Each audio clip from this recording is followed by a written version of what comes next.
Hi friends, అందరికీ నమస్కారం. Hamsaveni gut YouTube ఛానల్కి వెల్కమ్. ఇంతవరకు ఎవరైనా నా ఛానల్ని సబ్స్క్రైబ్ చేసుకోకపోతే please subscribe my channel friends. ఈరోజు నుంచి మాఘపురాణం విశిష్టతను తెలుసుకుందాం. మరి మాఘపురాణం చదవడం వలన అంటే ఉదయమే లేచి స్నానాలు చేస్తారు కదా ఫ్రెండ్స్. అలాగే నదీ స్నానాలు ముఖ్యము. మరి దేవాలయాలకు వెళ్ళడము, ఎన్నో వ్రతాలు, పూజలకు, నోములకు, చాలా విశిష్టమైన పెళ్ళిళ్ళకు, మరి ఫంక్షన్లకు అన్నింటికీ విశిష్టమైనది ఈ మాఘమాసం. ఈ మాఘపురాణం గురించి తెలుసుకుందాం. ఇది చదవడము లేదా వినడం వలన మనకు ముక్తి కూడా కలుగుతుంది అని చెబుతారు ఫ్రెండ్స్. మరి మొదటి రోజు తెలుసుకుందాం ఫ్రెండ్స్. పురాణ శ్రవణోపకరణము. శ్రీకరమైన బదరికా వనమునందు ఒకప్పుడు మునివరులందరూ గుమిగూడిన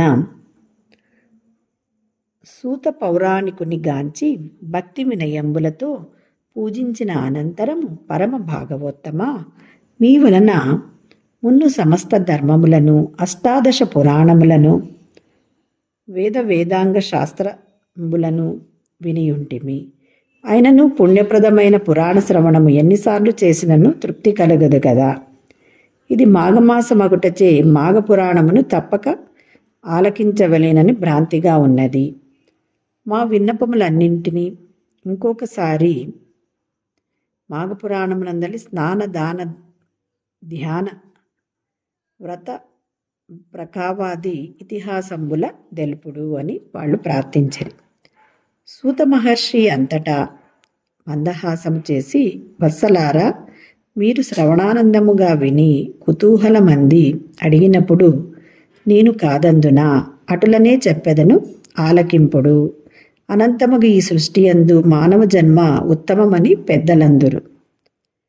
జీవి వివిధ శరీరములను దాల్చి పలువిధ బాధలను పొంది గిట్టుచు, పుట్టుచు, పతనము అగుట కంటే జన్మరాహిత్యము పొంది పరమేశ్వరునందు ఐక్యమందుటకు ఆధ్యాత్మిక చింతన అవసరం. భక్తి వైరాగ్యములు సిద్ధించుటకు మనోవాక్కాయ కర్మల మోక్ష మార్గమును సాధింపవలేను. అందులకు మాఘమాస వ్రత, ధ్యాన, దాన వ్రతములు సాధనములు. సంవత్సరమునందలి 12 మాసములలో వైశాఖము, శ్రావణము, కార్తీకము, మాఘమాసములు దైవ కార్యములు చేయుటకు ఎంతయో తగి ఉన్నవి. అష్టాదశ పురాణములలోని స్కాంత పద్మ పురాణములందు వివరించిన మాఘమాస మహత్యమును విడదీసి మున్ను శంకరుడు గౌరికి చెప్పినట్లు బ్రహ్మ, సరస్వతి, నారదులకు ఎరిగించెను. వాణీషచీదేవి మున్నగు సాధ్వీల లామలకు వివరించెను. క్రమముగా లోకమును ప్రచారమై మున్ను పరీక్షితునకు శుకయోగి చెప్పిన తెరంగున మీకు తెలుపుచున్నాను. ఈ మాఘమాస వ్రతమును ఏ కులము వారైనను స్త్రీ, బాల, వృద్ధ, పురుష భేదములు లేక తప్పక ఆచరించవచ్చును. ఓ మునులారా, శ్రీ విశ్వభగవానుని పుత్రులలోని వాడైన వశిష్ఠ మహాముని సూర్యవంశపు రాజులకు పురోహితుడై జగత్ ప్రఖ్యాతి గావించి ఉండును. సూర్యకుల క్షత్రియ రాజుల్లో పెక్కండు శౌర్య, ధైర్య, స్థైర్య, గంభీర, త్యాగ, దాన, ధర్మశీలురై యశోధనులములైన విషయము లోకవిదితం. ఆ భూపాలులో మున్ను దిలీపుడను రాజు కలడు. దిలీపుడు ఒకనాడు మృగయ్య వినోదముగా అడవులకు పోవుచుండా వారి వెంట కవి, గాయక, ఆ గద, పురోహిత, శిల్ప, నృత్య బృందములను ప్రయాణమై అడవులకు పోయిరి. అటునొక పర్ణకుటీరంబున ఆ దిలీపుండు శుచితాసనమును అలంకరించి ఉన్న వశిష్ఠ మహామునికి సాష్టాంగ దండ ప్రణామంబులాచరించి, మహానుభావ, దేవ పౌరాహిత్యము చేయు విశ్వకర్మ భగవాన్ని పుత్రుడవు, సకల విద్యా పారంగతుడువు, మాకు ప్రత్యక్ష భగవానుడువు, నేడు విశ్రాంతంగా ఈ వనమున ఉంటివి గదా. 2-3 దినములలో మాఘమాసము ప్రవేశింపబోచున్నది. దయ ఉంచి మాఘపురాణమును గురించి వివరించుడని అర్థించెను. అది విని మునివరుండు సంతసించి, రాజోత్తమ, నీవు కోరిన కోరిక నానుము వహము. శివకేశవులకు ప్రియమైన మాఘమాసము మహాపవిత్రం. యజ్ఞయాగంబులు, దాన ధర్మములు, జపతపములు మొదలగు పుణ్యకార్యములను ఆచరింపకపోవుటచే గాక పంచమహా పాతకములు చేసిన వారైనను మాఘమాసమున నదీ నదులందు మునిగిన వారు సమస్త పాపముల నుండి విముక్తుడగుటయు ఇహపరంబులను పొందుట నిక్కవంబు. మాఘస్నాన దాన జప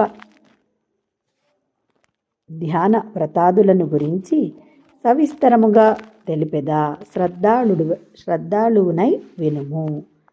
పుష్యశుద్ధ ఏకాదశి నుండి మాఘశుద్ధ ఏకాదశి ఆ పర్యంతము మాఘమాసముగానే పరిగణించి రాత్రి 4వ జామునందే నిద్ర మేల్కొని శుచులై దాన ధర్మములు చేయుట మంచిది.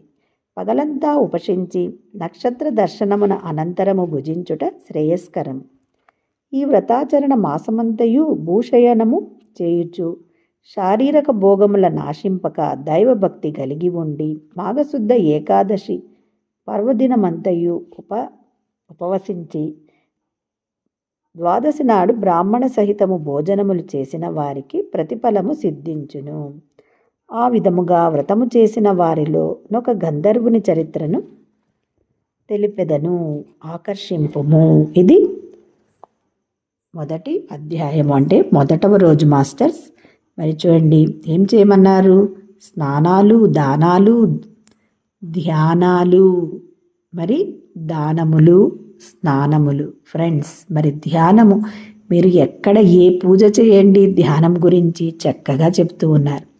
కానీ మనము ఎన్నో ముఖ్యమైన రోజుల్లో ఎన్నో పనులు చేస్తూ ఉన్నాం. కానీ మనం ధ్యానం అనేది ముఖ్యంగా చేయాలి ఫ్రెండ్స్.